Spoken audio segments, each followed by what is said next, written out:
Vamos trabalhar agora com coordenadas polares. É um sistema de coordenadas muito semelhante ao sistema cartesiano, x, y.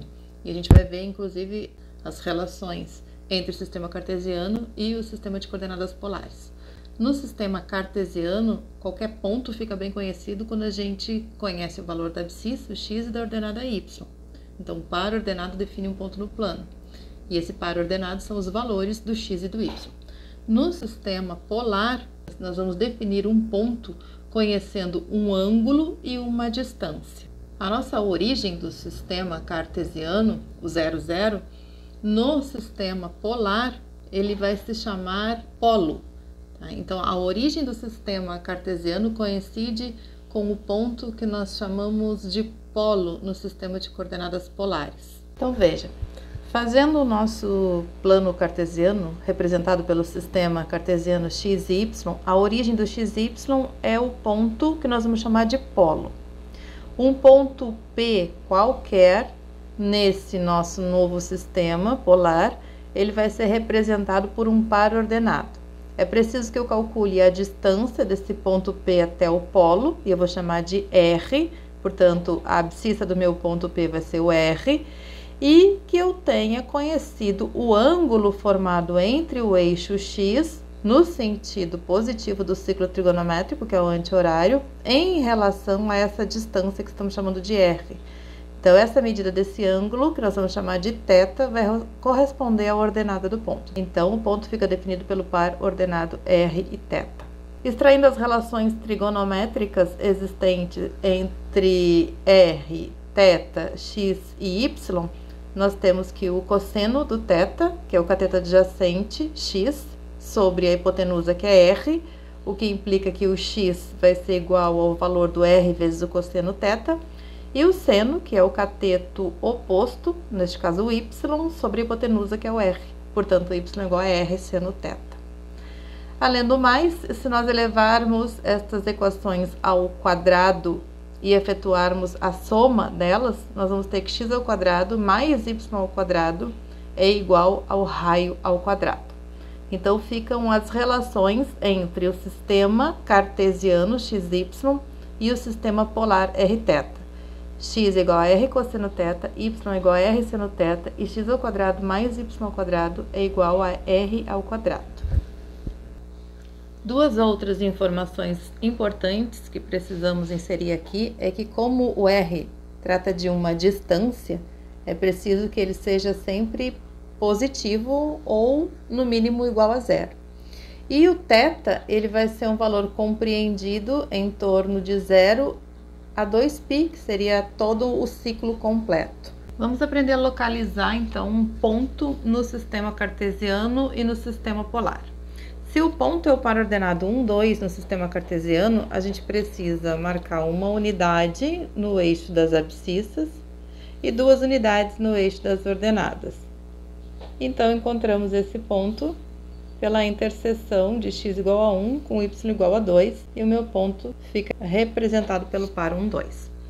No sistema polar, eu estou representando uma distância, que é o raio, e um θ, que é o ângulo formado entre o raio e a reta que contém o segmento que vai do ponto até o polo. Então, a primeira coisa, eu vou marcar π-terços. π-terços seria 60 graus, então vamos marcar um ângulo de 60 graus. E o 2, então, sobre este segmento, sobre esta reta, que está formando um ângulo de 60 graus com o eixo x, sobre essa reta eu vou marcar 2 unidades de medida. Então, 2 unidades de medida, estou considerando a mesma unidade de medida que eu usei no sistema cartesiano. Então, o meu ponto P ficaria ali representado. Ó. Então, o ponto P, que tem o raio 2, ou seja, a distância desse ponto até o 0, 0, até o polo, mede 2 unidades, e o ângulo que ele forma com o eixo, equivalente ao eixo x, é de 60 graus, ou π-terços radianos. E se o R for negativo, menos 2 π-terços, nós acabamos de ver que o raio é uma medida positiva, então esse negativo está indicando apenas o sentido. Vamos demarcar o segmento que passa pelo ângulo de 60 graus. Agora, 2 unidades é o tamanho do raio. Só que esse menos significa que, ao invés de eu marcar na extremidade superior essa distância, vou marcar para baixo. Então, eu vou marcar 2 unidades sobre essa reta, mas vou marcar para baixo. Então, o menos 2 no R significa que eu vou ter um ponto lá no terceiro quadrante. Então, o meu ponto fica representado no terceiro quadrante. A distância é 2 e o ângulo formado no sentido positivo do círculo do X até a reta que forma o ângulo π-terços, que é o θ, continua sendo ali, ó, π-terços ou 60 graus, π-terços radianos ou 60 graus, tá? Então, o negativo no R, na abscissa, significa mudança do sentido do ponto. Eu posso representar esse ponto P de outra forma. Eu posso representar com R positivo, 2, e o θ, ao invés de π-terços, eu vou representar com π mais π-terços. Ou ainda, o ponto P vai ser o ponto 2 e 4 π-terços. Então, a posição do ponto P é a mesma se eu representar com 2 e 4 π-terços, ou se eu representar menos 2 e π-terços. Agora nós vamos ver uma aplicação disso. Por que que a gente está vendo mudança de coordenadas do sistema cartesiano para o sistema polar? É que acontece que muitas integrais se resolvem mais facilmente se a gente faz uma troca de variável. No caso de uma integral dupla de 2 variáveis, é possível que a gente possa fazer a troca para coordenadas polares e simplificar bastante nosso cálculo. Por exemplo, eu tenho uma função de x e y. Porém, x é uma função de outras 2 variáveis, de u e de v. E y é uma função dessas mesmas 2 variáveis, de u e de v. A igualdade dessas 2 integrais aí diz que uma integral dupla sobre uma região R no plano XY, ela pode ser transformada em uma integral dupla sobre uma região R' do plano UV. Para fazer essa troca, eu vou substituir a minha função f de xy pela minha função f de x de u e de v, y de u e de v. Então, a minha função que tinha variáveis x e y vai ter agora variáveis u e v. Aí vocês notem que existe, antes do du dv, toda a integral dupla sobre a região R', existe um fator multiplicador ali, que é o determinante, que é o nosso jacobiano de xy em relação a u e v. Como é que a gente calcula o jacobiano? O jacobiano para a função de 2 variáveis, de xy para u e v, é um determinante, onde na primeira linha a gente tem a derivada de x em relação a u e a v, e na segunda linha a gente tem a derivada de y em relação a u e a v. Se nós estamos utilizando a troca de variável para coordenadas polares, vamos ver como é que fica esse jacobiano. Em coordenadas polares, vamos lembrar que o nosso x, ele é r cosseno de θ e que o y é igual a r seno de θ. Então, a gente está dizendo que o nosso x, ele é uma função de r e θ e que o y é uma função de r e de θ. Como agora o nosso x e o y são funções de r e θ, que é o que nós estávamos chamando de u e v no caso geral, o jacobiano da transformação vai ser o determinante formado pelas derivadas do x em relação a r θ, derivada do y em relação a r θ. Derivada de x em relação a r é cosseno de θ. Derivada de x em relação a θ é menos r seno θ. Derivada do y em relação a r é seno θ. E derivada do y em relação a θ é r cosseno θ. Então, diagonal principal, r cosseno ao quadrado, menos a diagonal secundária, menos r seno ao quadrado θ. O que vai dar r cosseno ao quadrado θ mais r seno ao quadrado θ. Se a gente coloca o r em evidência, cosseno ao quadrado mais o seno ao quadrado do mesmo argumento é 1. Portanto, o jacobiano deu r. R é o jacobiano da transformação. Sempre que eu usar coordenadas polares, eu tenho que usar esse multiplicador antes do dr dθ ou dθ dr, a depender da ordem de integração que eu vou utilizar. R é o jacobiano da nossa transformação. Exemplo, então. Eu quero calcular a integral dupla sobre a região R da raiz quadrada de x ao quadrado mais y ao quadrado dx dy.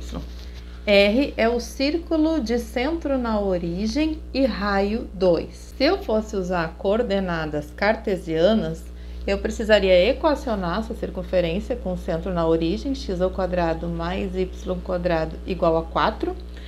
E para eu extrair os limites de integração, eu precisaria isolar uma das variáveis. Por exemplo, y é igual a raiz quadrada de 4 menos x². Mais ou menos, né? Então, a parte positiva seria a parte superior do primeiro e segundo quadrante e a parte negativa seria a parte inferior do terceiro e quarto quadrante. E os meus limites de integração em coordenadas retangulares poderiam ser de menos 2 a 2 para o x e o y de menos a raiz de 4 menos x² até a raiz positiva de 4 menos x². Então, o que dificultaria bastante a minha integral, para eu substituir com esses limites de integração. Porém, se eu utilizar coordenadas polares, eu tenho que lembrar que o x é igual ao raio cosseno θ e que o y é igual ao raio seno θ. E que x² mais y² é igual ao raio ao quadrado. E veja como vai ficar simples aquela integral lá de cima. A gente vai reescrever a nossa integral fazendo a variação do raio e a variação do θ. Então, o meu raio varia de 0 até 2, eu vou colocar o raio como limite de fora. E o meu θ, como é o ciclo completo, ele varia de 0 até 2π. A minha função agora composta por rθ é x² mais y², mas eu já sei que x² mais y² é quem? É raio ao quadrado. E aqui vai o jacobiano da transformação, que eu já sei que é R. Estou trocando de variáveis, então não vou usar dx, dy, vou usar dr, dθ. Em que ordem? Na ordem que eu utilizei os limites de integração. O de dentro é o do θ, então eu tenho que botar dθ. E o de fora é o do raio, então dr fica para fora. E essa integral fica muito fácil de resolver.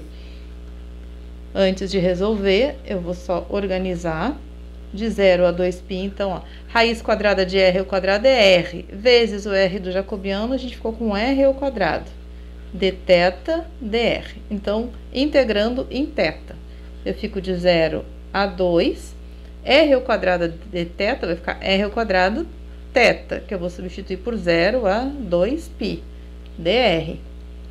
Θ calculado de 0 a 2π, vou ficar com r ao quadrado vezes 2π.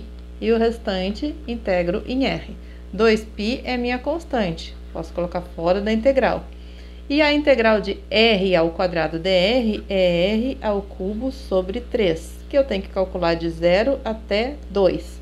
Então, eu vou ficar com 2π vezes 1/3, 2 vezes 2, 4 vezes 2, 8. Quando eu substituir por 0, vai dar 0 mesmo. Então, ó, 2 vezes 8, 16π terços. É o resultado da minha integral. Por curiosidade, tentem calcular utilizando coordenadas retangulares ou cartesianas e os limites de integração de x e y de menos 2 a 2, de menos a mais aquela raiz de 4 menos x². Boa sorte!